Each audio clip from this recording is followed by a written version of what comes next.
আসসালামু আলাইকুম প্রিয় শিক্ষার্থী, কেমন আছো তোমরা সবাই? আশা করি তোমরা সকলে ভালো আছো। আইসিটি ক্লাসে তোমাদের আবার সকলকে স্বাগত জানাচ্ছি।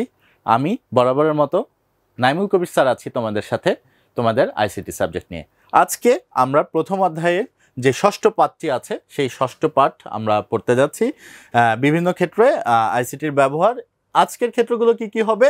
আজকের ক্ষেত্রগুলো হবে প্রচার ও গণমাধ্যম, প্রকাশনা, ব্যাংক, শিল্প সংস্কৃতি এবং দৈনন্দিন জীবনে আইসিটির ব্যবহার।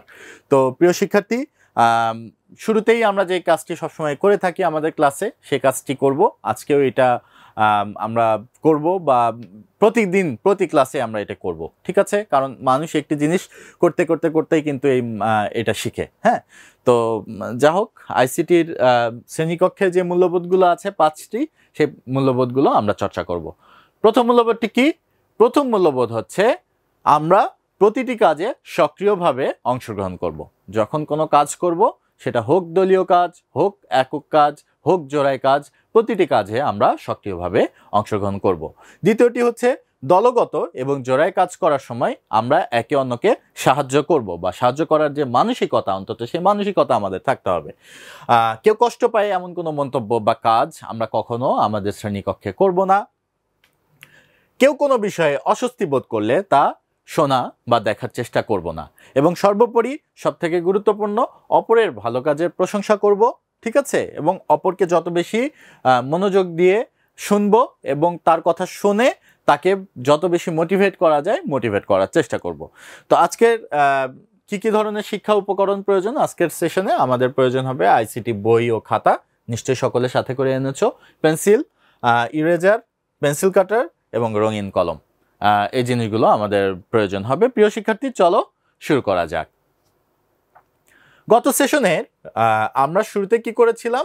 আমরা শ্রেণীকক্ষের মূল্যবোধ চর্চা করেছিলাম, যেটা আমরা সবসময় করে থাকি। এরপরে আমরা কি কি করেছি? গত সেশনে আমরা শিক্ষা, চিকিৎসা, বিজ্ঞান, গবেষণা, কৃষি, এই সকল ক্ষেত্রে আইসিটির কি কি ধরনের ব্যবহার আছে সেইটা সম্পর্কে আমরা কিন্তু জেনেছিলাম। নিশ্চয়ই তোমাদের মনে আছে। প্রিয় শিক্ষার্থী, এরপরে আমরা একটি একক কাজ করেছিলাম। একক কাজের পরে আমরা আমাদের বাড়ির কাজ বুঝে নিয়েছিলাম এবং সবশেষে আত্মপর্যালোচনার মাধ্যমে আমরা আমাদের সেশনের সমাপ্তি করে ফেলেছিলাম। নিশ্চয়ই তোমাদের মনে আছে। তো প্রিয় শিক্ষার্থী, যে বাড়ির কাজটি আমি তোমাদের দিয়েছিলাম, এসো এখন সেই বাড়ির কাজটি যাচাই করার পালা। আমাদের বাড়ির কাজ কি ছিল? শিক্ষাক্ষেত্রে আইসিটির ব্যবহার, এই সম্পর্কে আমাদের একটি রচনা বা প্রবন্ধ লিখে আনার কথা ছিল। আশা করি তোমরা সকলে সেই বিষয়টি, এই বিষয় সম্পর্কে তোমরা রচনা লিখে এনেছো।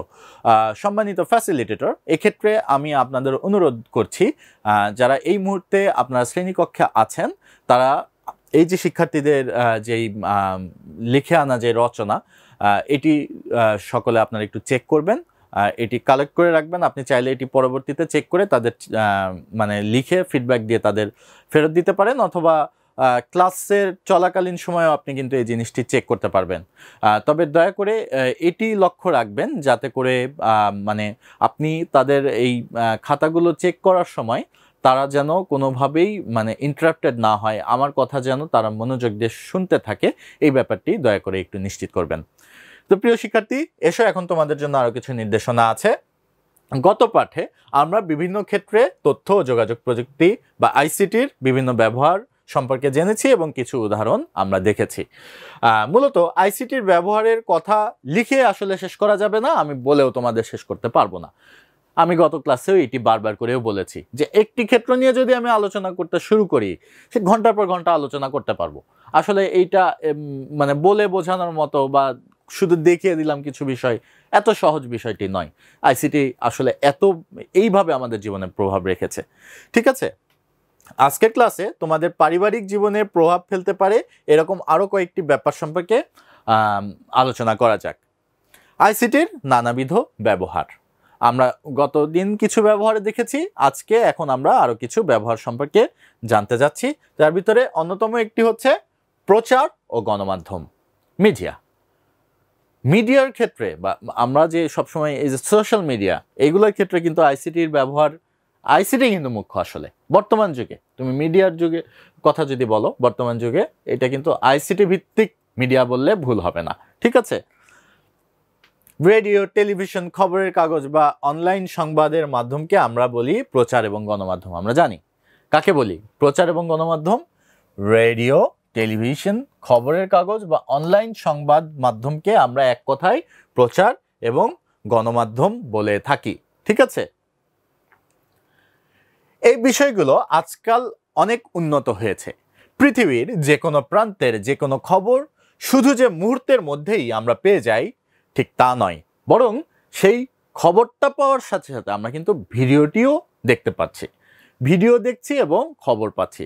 আগেকার মানুষজন কিন্তু এই বিষয়টা পেত না, এখন আমরা মানে দেখতে পাচ্ছি অমুক জায়গায় পৃথিবীতে এই ঘটনাটা ঘটেছে। আমরা আমেরিকাতে একটা ঘটনা ঘটেছে, এইখানে বসে কিন্তু আমরা জেনে যাচ্ছি এবং দেখতে পাচ্ছি। শুধু জেনে যাচ্ছি বিষয়টা তা না, কি ঘটেছে সেই জিনিসটা কিন্তু দেখতে পাচ্ছি।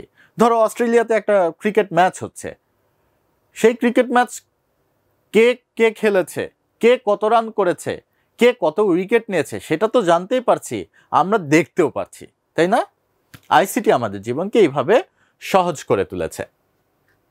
এই ব্যাপারগুলো সম্ভব হয়েছে শুধুমাত্র কিসের কারণে? আইসিটির কারণে। সবাই একসাথে বলো, কিসের কারণে হয়েছে? আইসিটির কারণে। ঠিক আছে, এসো দ্বিতীয় যেই ক্ষেত্রে আমাদের আইসিটির ব্যবহার হচ্ছে সেটা হচ্ছে প্রকাশনা। প্রকাশনার ক্ষেত্রে আইসিটির কি কি ব্যবহার আছে? আমাদের দেশের স্কুলের ছেলে মেয়েদের সরকার থেকে প্রতি বছর নতুন নতুন বই দেয়া হয়। নিশ্চয়ই তোমরাও এইভাবে নতুন নতুন বই পেয়েছো। সরকার থেকে কিন্তু বই এভাবে প্রতি বছরই দেয়া হচ্ছে, তাই না? আমরা নতুন নতুন বই পেয়ে কিন্তু আমরা অভ্যস্ত। এই নতুন বইয়ের সংখ্যা প্রায় 35 কোটি। কত সংখ্যাটা দেখছো? কত? 35 কোটি। তাহলে 35 কোটি বই কিন্তু প্রতি বছর আমরা নতুন নতুন এইভাবে সরকার থেকে প্রোভাইড করা হচ্ছে, তোমরা সেই জিনিসগুলো পেয়ে যাচ্ছ। এই বিশাল সংখ্যক বই ছাপানো সম্ভব হয় শুধুমাত্র আইসিটির কল্যাণে। সংখ্যাটা দেখেছো তোমরা? আরেকবার দেখো, ভালো করে বুঝো কিন্তু। 35 কোটি মানে কি? 35 কোটি আমি এখানে লিখি, 35 একক, দশক, শতক, হাজার, অযুত, লক্ষ, নিযুত, কোটি। এই সংখ্যাটা হচ্ছে 35 কোটি।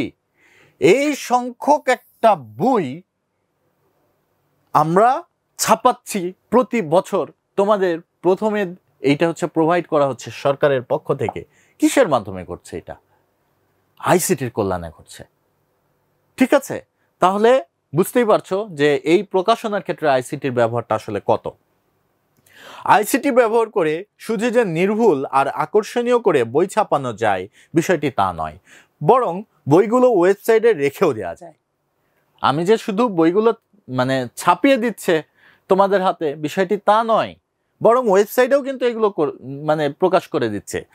সেখান থেকে চাইলে কেউ কি করতে পারছে? ডাউনলোড করে নিতে পারছে সফট কপি। বইয়ের সফট কপি ডাউনলোড করে কিন্তু আমরা ওখান থেকেই চাইলে পড়তে পারি। আমাদের বিভিন্ন, এই যে বলেছিলাম গত ক্লাসে, ইবুক থেকেও কিন্তু আমরা চাইলে, ইবুক ডিভাইস থেকে আমরা চাইলে ডাউনলোড করে নিয়ে আমরা ওইটা ওখান থেকেই পড়তে পারি।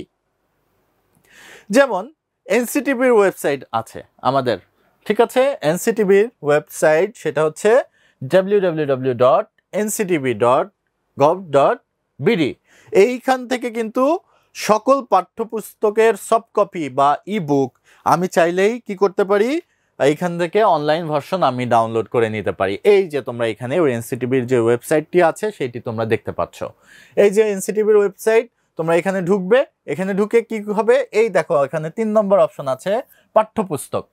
এটার ভিতরে যাবে, এটার ভিতরে যে তোমার কোন পাঠ্যপুস্তক প্রয়োজন, কোন সময়কার পাঠ্যপুস্তক প্রয়োজন। 2025 সাল চলছে, এই তাহলে এই বছরের পাঠ্যপুস্তক প্রয়োজন। 25-এর পাঠ্যপুস্তক তুমি চাইলে আমাদের বিগত যে কারিকুলাম ছিল সেখানে যে 24 সালের পাঠ্যপুস্তক সেটা চাইলেও কিন্তু তুমি নিতে পারবা। 23-এর পাঠ্যপুস্তক তুমি নিতে পারবা। 22-এর পাঠ্যপুস্তক, তোমার কি ধরনের পাঠ্যপুস্তক লাগবে সবই কিন্তু এখানে অপশন দেওয়া আছে। তুমি এখানে ক্লিক করবা, এখানে ক্লিক করলে কিন্তু সকল পাঠ্যপুস্তকের লিস্ট এখানে তোমার কাছে চলে আসবে। যে কয়টা সাবজেক্ট আছে, তোমার কোন শ্রেণীর প্রয়োজন সেটা তুমি এখানে সিলেক্ট করতে পারবা। এরপরে কি কি সাবজেক্ট আছে সেইটা তুমি মনে করো যে 6ষ্ঠ শ্রেণীতে তুমি ঢুকলা, ওখানে তুমি দেখতে পারবা বাংলা, ইংরেজি, বিজ্ঞান, আইসিটি, এরকম বিভিন্ন সাবজেক্ট আছে। তোমার ইংলিশ ভার্সন দরকার না বাংলা ভার্সন দরকার, তুমি কোনটা প্রয়োজন সেটার উপর ক্লিক করবো, অটোমেটিক কিন্তু ওখান থেকে ডাউনলোড হয়ে চলে আসবে। তাহলে এই কিন্তু আমরা এখানে দেখতে পাচ্ছি আমাদের এনসিটিভির যে পোর্টাল সেটা আমরা দেখতে পাচ্ছি। এইখানে ঢুকে আমরা চাইলে আমাদের বইয়ের যে সফট কপি সেটাও কিন্তু আমরা কি করতে পারবো, ডাউনলোড করে নিতে পারবো। তাহলে প্রকাশনার ক্ষেত্রে আইসিটির কত বেশি অ্যাডভান্স হয়ে গিয়েছে নিশ্চয়ই আমরা এখন অনুধাবন করতে পারছি। ঠিক আছে, ব্যাংকিংয়ের ক্ষেত্রেও কিন্তু আইসিটির ব্যবহার অপরিসীম বর্তমানে। হ্যাঁ, একটা সময় ছিল যখন একজন মানুষকে টাকা তুলতে তার ব্যাংকের নির্দিষ্ট শাখায় যেতে হতো। একজন মানুষ হয়তো সে ঢাকায় চাকরি করছে, কিন্তু তার ব্যাংকের শাখা হচ্ছে সিলেট বা চট্টগ্রাম, সে সেই পঞ্চগড়, তার হয়তো গ্রামের বাসা পঞ্চগড়, সে চাকরি করছে হচ্ছে এই মুহূর্তে ঢাকায় অথবা গাইবান্ধায় হয়তো তার বাসা।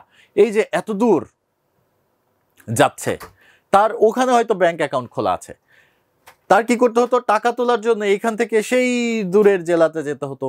ওখানে যেয়ে কিন্তু আবার কি করতে হতো, তার ওই শাখায় যে ধরে নাও সে একদিনের অফিস থেকে ছুটি নিয়ে গেল, অফিস থেকে ছুটি নিয়ে যেয়ে দেখলো যে ওই জায়গায় ব্যাংক শাখায় কোনো একটা সমস্যা হয়েছে, ব্যাংক বন্ধ। তাহলে কি হবে, উপায় নাই। এত কষ্ট ছিল আগেকার যুগে ব্যাংকিং বিষয়টা, কিন্তু বর্তমানে কি, এখন আর সেটি করতে হয় না। যে সকল ব্যাংক অনলাইন হয়ে গিয়েছে সে সকল ব্যাংকের হিসাবধারী বা অ্যাকাউন্ট হোল্ডার যারা আছেন, যে কোনো শাখায় অর্থ জমা বা উত্তোলনের সুবিধা কিন্তু পেয়ে থাকেন। যেগুলো অনলাইন ব্যাংকিংয়ের সিস্টেম আছে, মনে করো কোনো একটি XYZ কোনো একটি ব্যাংক আছে, সেই ব্যাংকের হয়তো কোনো ধরে নাও একটি শাখার সে হয়তো তার অঞ্চলে এইটা অ্যাকাউন্ট খুলেছিল, কিন্তু বর্তমানে সে হয়তো ঢাকাতে এটার বিভিন্ন শাখা আছে, সে চাইলে সেই ব্যাংকে যে শাখা ব্যাংকিং যেটা আছে সেখানে যে তার টাকা জমা দিতে পারে, টাকা উত্তোলনের ক্ষেত্রেও সেটা কিন্তু সে করতে পারে। ঠিক আছে, আচ্ছা, শুধু তাই নয়, যেখানে এটিএম, এখানে আমরা দেখতে পাচ্ছি অটোমেটেড টেলার মেশিন, এটিএম সংক্ষেপে যেটাকে বলা হচ্ছে। শুধু তাই নয়, যেখানে এটিএম আছে সেখান থেকে ব্যাংক কার্ড দিয়ে দিনরাত 24 ঘন্টার যে কোনো সময় টাকা তোলা সম্ভব। এই যে এটিএম মেশিন আমরা এখানে দেখতে পাচ্ছি, এটিএম মেশিনে কার্ড দেওয়া হলো, কার্ড দিয়ে হয়তো গোপন যে পিন নাম্বার, সেই পিন নাম্বারটা এখানে চাপা হলো, অটোমেটিক্যালি কিন্তু আমাদের এটিএম এর ভেতর থেকে এইভাবে টাকা বের হয়ে চলে আসবে। এই জন্য কিন্তু এটিএমকে আনন্দ করে বা মজা করে এটাকে বলা হয় এনি টাইম মানি। আসলে এটার নাম কি, অটোমেটেড টেলার মেশিন। ঠিক আছে, এনি টাইম মানি কেন বলা হয়, কারণ এইভাবে এটিএম কার্ডটা ব্যবহার করে চাইলেই কি করা যায়, এইভাবে কার্ডটা একটা মেশিনের মধ্যে ঢুকে গোপন নাম্বার চেপে টাকার পরিমাণ লিখে দিলে এইভাবে টাকা বের হয়ে চলে আসবে। তবে এক্ষেত্রে শর্ত আছে, অ্যাকাউন্টে কিন্তু টাকা তোমার থাকতে হবে, টাকা না থাকলে কিন্তু চলবে না। তুমি চাইলে তোমার অ্যাকাউন্টে টাকা নেই, লিখে দিলা, টাকা বের হয়ে চলে আসবে, এটা কিন্তু ঘটবে না। ঠিক আছে, জাস্ট ফর আ জোক। এসো, ব্যাপারটা আরো সহজ করার জন্য আজকাল মোবাইল ফোন ব্যবহার করা হচ্ছে। ঠিক আছে, মোবাইল ফোনে আমরা টাকা পয়সা লেনদেন করছি, যেটাকে বলা হচ্ছে মোবাইল ব্যাংকিং। এই যে আমাদের দেশে এরকম বেশ কিছু মোবাইল ব্যাংকিং আছে যেগুলো খুব বেশি জনপ্রিয়। আমরা জানি কি আছে, বিকাশ আছে, রকেট আছে, নগদ আছে, উপায় আছে ইত্যাদি। এরকম বিভিন্ন মোবাইল ব্যাংকিং আছে যেগুলোর মাধ্যমে আমরা এক স্থান থেকে অন্য স্থানে টাকা পাঠাচ্ছি, টাকা আসছে, আমরা মোবাইলের মাধ্যমেই কোনো একটা হয়তো দোকানে যে আমরা টাকা জমা দিচ্ছি বা টাকা তুলে ফেলছি। এই যে বিষয়টা ঘটছে, এটা কিন্তু এটাকে বলা হচ্ছে মোবাইল ব্যাংকিং। ঠিক আছে, তাহলে ব্যাংকিং এর ক্ষেত্রে আইসিটি কত বেশি ভূমিকা রেখেছে নিশ্চয়ই তোমরাও বুঝতে পারছো। প্রিয় শিক্ষার্থী, এসো শিল্প সংস্কৃতি ক্ষেত্রে আইসিটির কি কি ব্যবহার আছে সেটাও আমরা একটু দেখে নেই। শিল্প এবং সংস্কৃতিকেও আজকাল আইসিটি ব্যাপকভাবে ব্যবহৃত হচ্ছে। এক সময় 1 সেকেন্ডের কার্টুন তৈরি করার জন্য 26টি ছবি একসাথে তৈরি করতে হতো। 26টি ফ্রেম, মানে 1 সেকেন্ডের ভিতরে দেখাতে হবে। এর জন্য আলাদা আলাদাভাবে 26টি কার্টুনকে তৈরি করা লাগতো। ঠিক আছে, অনেক বেশি ডিফিকাল্ট ছিল একটি 1 সেকেন্ডের অ্যানিমেশন তৈরির জন্য। বুঝতে পারছো কত ডিফিকাল্ট? 1 সেকেন্ডে হয়তো এইভাবে একটু মুভ করবে, এইটুক মুভ করার জন্য একটা অ্যানিমেশন তৈরির জন্য 26টি আলাদা আলাদা আলাদা ছবি তৈরি করা লাগতো। তখন 26টিকে যখন একসাথে সেট করে এইভাবে টান দেওয়া হতো, একটা ছবি হয়তো এরকম এরকম এরকম এরকম এই বিষয়টা হতো। একসাথে যখন টান দিত 1 সেকেন্ডে হয়তো এরকম একটু মুভ করতো। অনেক বেশি ডিফিকাল্ট ছিল আগেকার বিষয়গুলো, ঠিক আছে। আইসিটি ব্যবহার করে সেই পরিশ্রম অনেকাংশেই কমে গিয়েছে। শুধু তাই নয়, অনেক সময় অ্যানিমেশন ছবি এমনভাবে তৈরি করা হয় যে সেগুলো আসলে মানে কৃত্রিম না সত্য সেটা বুঝে উঠতেই কিন্তু কষ্ট হয়, যে এটা কি আদৌ সত্য না মিথ্যা। এখনকার যুগে তো এটা মানে হরহামেশা আমরা দেখতে পাই। ভবিষ্যতে যে আরো কি আসতেছে এটা কিন্তু খুব মানে বলে আমরা বোঝাতে পারবো না। বা আমি ওই শুরুর দিকের ক্লাসগুলোতে কিন্তু বলেছিলাম যে আইসিটি যে এখনো আমাদের জন্য কত কিছু মানে কত খেলি যে দেখাবে আইসিটি, এইটা কিন্তু এখনো বলে মানে বোঝানোর মতো না।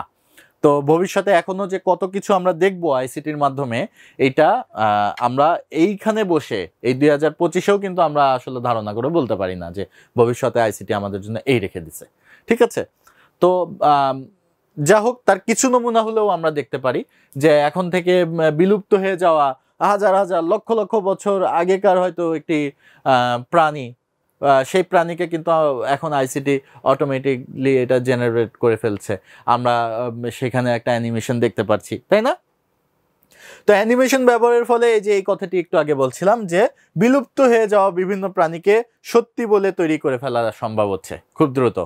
তো বিলুপ্ত হয়ে যাওয়া একটি প্রাণী যেটা তোমার মানে তোমাদের সকলেরই আগ্রহের পাত্র, এরকম একটি প্রাণীর নাম বলো তো। অনেকেই হয়তো বিভিন্ন নাম বলেছ, তার ভিতরে সব থেকে বেশি যেটাতে তোমরা আকৃষ্ট আমার যেমন হয় সেটা হচ্ছে ডাইনোসর, তাই না? বিলুপ্ত হয়ে যাওয়া একটা প্রাণী। এটা একটা সময় কিন্তু আমাদের পৃথিবীতে আমাদের আগে কিন্তু ওরা বসবাস করত। তো ওরা কিন্তু আমরা জানি যে স্টেরয়েড বা মানে এই যে উল্কা পৃথিবীতে পড়েছিল, বিশাল একটা উল্কা, এর ফলে কিন্তু প্রলয়ঙ্কারী একটা দুর্যোগ হয়েছিল সারা পৃথিবীব্যাপী। এই উল্কার আঘাতে পৃথিবী ক্ষতিপ্রাপ্ত হয়ে যাওয়ার পরেই কিন্তু কি হলো, এই ডাইনোসর কিন্তু বিলুপ্ত হয়ে গিয়েছিল। তো এই যে এরা লক্ষ বছর আগে পৃথিবী থেকে বিলুপ্ত হয়ে গিয়েছে, এই প্রাণীকে আমরা বর্তমান যুগে আমরা দেখতে পাই না? বিভিন্ন কার্টুনে দেখতে পাই, বিভিন্ন অ্যানিমেশনে দেখতে পাই, বিভিন্ন ফুটেজে দেখতে পাই, বিভিন্ন চলচ্চিত্রতেও কিন্তু আমরা দেখতে পাই।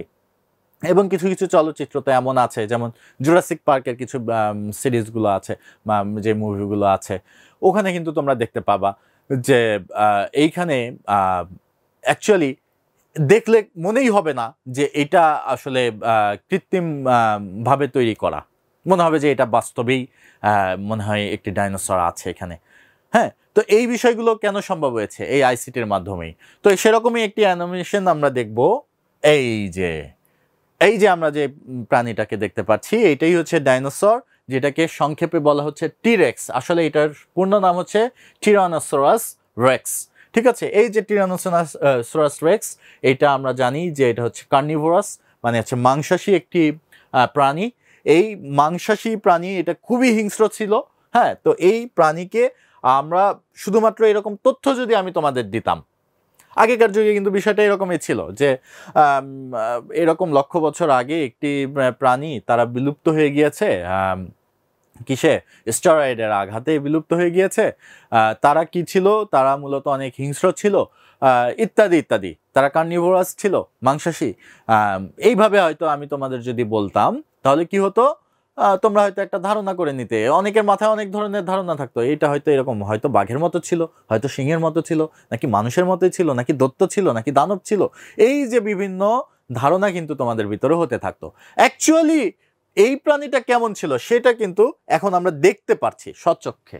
এটা কেন সম্ভব হয়েছে? এই আইসিটি ডিভাইসের মাধ্যমেই কিন্তু সম্ভব হয়েছে।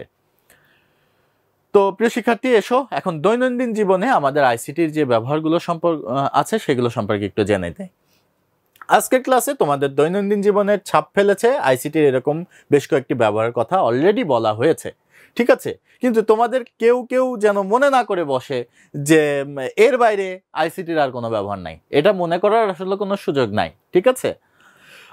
এর বাইরেও আরো অসংখ্য বিষয় আছে যেগুলোতে আইসিটির প্রত্যক্ষ ব্যবহার আমরা দেখতে পারি।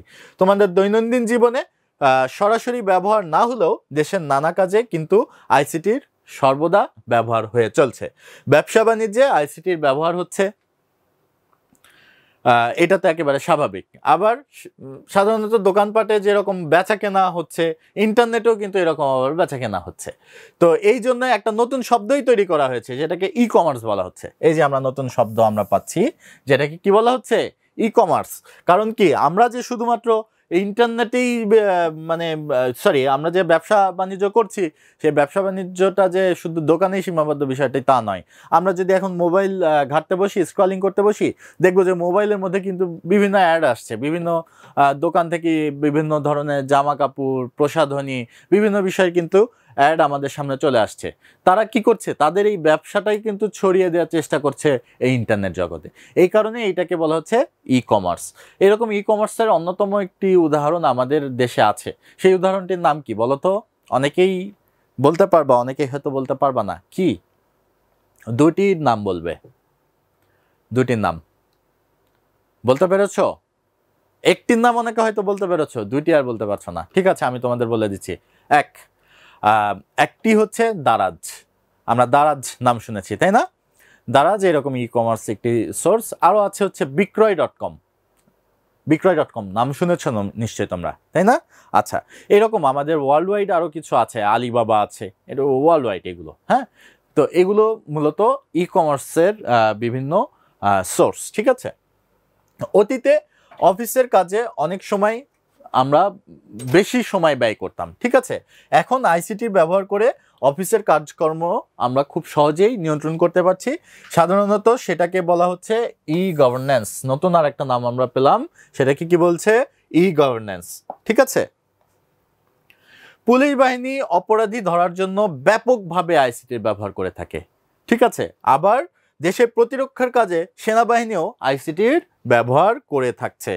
কলকারখানা, যানবাহন নিয়ন্ত্রণ, এই বিষয়গুলোর ক্ষেত্রেও আইসিটির ব্যবহার আসলে বলে শেষ করার মতো নয়। ঠিক আছে, তাহলে তোমরা যদি শুধু ধরে নাও যে আমি এই পর্যন্ত তোমাদের যতটুকু পড়িয়েছি আইসিটি আসলে এর মধ্যেই সীমাবদ্ধ, বিষয়টি কিন্তু মোটেও তা নয়। আইসিটির আসলে মানে ব্যাপক, ওকে সীমার মধ্যে রাখা যাবে না। আমি যদি বলি যে ব্যাপক সীমার মধ্যে আবদ্ধ, এটাও ভুল। আসলে একে সীমার মধ্যেই রাখা যাবে না, এটা সীমার বাইরে আইসিটির ব্যবহার যদি আমরা এটা নিয়ে আলোচনা করতে থাকি। ঠিক আছে, তো প্রিয় শিক্ষার্থী, এসো এখন তোমাদের একটা একক কাজ বুঝিয়ে দিই। তোমাদের এখন একটি কাজ করতে হবে ব্যক্তিগতভাবে নিজের সিডব্লিউ খাতাতে। নিশ্চয়ই তোমরা সিডব্লিউ খাতা এনেছো। সেখানে কি করবে? এই পাঠে আলোচনা করা হয়নি সেরকম আর কি কি কাজ আছে আইসিটির, সেটা তোমরা নিজেদের মাথা খাটিয়ে বের করো। নিজেদের মাথা খাটিয়ে বের করে তার একটি তালিকা তোমরা তৈরি করো। এখন তোমরা তোমাদের বাড়ির কাজ বুঝে নিবে। তো বাড়ির কাজ বোঝানোর আগে বলে দিই, এই যে কাজটি তোমরা করবে, এটির জন্য তোমরা সময় পাবে মাত্র 5 মিনিট। 5 মিনিটের মধ্যে এই কাজটি শুরু করতে হবে। তো প্রিয় শিক্ষার্থী, সম্মানিত ফ্যাসিলিটেটরের সহযোগিতায় তোমরা এই 5 মিনিটকে কাজে লাগাবে। তো এসো, এর মাঝে আমরা আমাদের বাড়ির কাজটা বুঝে নিই। বাড়ির কাজ থাকবে হচ্ছে দৈনন্দিন জীবনে আইসিটি, মানে আইসিটির ব্যবহার। দৈনন্দিন জীবনে আইসিটি সম্পর্কে একটি রচনা তোমরা লিখবে। এটার কি হবে? রচনাটার টাইটেল হবে দৈনন্দিন জীবনে আইসিটি। অ্যাকচুয়ালি এটা কি? দৈনন্দিন জীবনে আইসিটির ব্যবহার, কি কি ব্যবহার আছে সেটার উপর ভিত্তি করে তোমরা তোমাদের বাড়ির কাজ করে আনবে। ঠিক আছে, আজকের সেশনে নতুন কি কি শিখলাম? নতুন কিছু কিছু শব্দ শিখেছি। অনলাইন সংবাদ মাধ্যম, আমরা এটা শিখেছি। আমরা শিখেছি অনলাইন ব্যাংকিং, আমরা শিখেছি এটিএম, আমরা শিখেছি অ্যানিমেশন, আমরা শিখেছি ই কমার্স এবং শিখেছি ই গভর্নেন্স। ঠিক আছে, এই কয়টি শব্দ আমরা মোটামুটি নতুন আজকে আমরা শিখেছি। প্রিয় শিক্ষার্থী, এসো আজকে আমরা আমাদের সেশনের পর্যালোচনা সেরে ফেলি। আমাদের সেশনের 3টি প্রশ্নের ভিত্তিতে আমরা পর্যালোচনা সারবো। আজকের সেশনের কোন বিষয়টি তোমার ভিতরে নতুন ভাবনা সৃষ্টি করেছে, সেশনের কোন কাজের জন্য তুমি নিজেকে নিজে ধন্যবাদ দিতে চাও, এবং সেশন শেষে তোমার অনুভূতি কি? প্রিয় শিক্ষার্থী, এই 3টি প্রশ্নের উপরে ভিত্তি করে তোমরা নিজেদের সেশনকে পর্যালোচনা করবে। পর্যালোচনা করার পরে যে ফলটি পাবে, তোমরা তোমাদের যে খাতা আছে আইসিটির বা যে ডায়েরিটা আছে, সেই ডায়েরিতে তোমরা পর্যালোচনার ফল লিখে ফেলবে। আগামী সেশনে আমাদের কি কি শিক্ষা উপকরণ প্রয়োজন?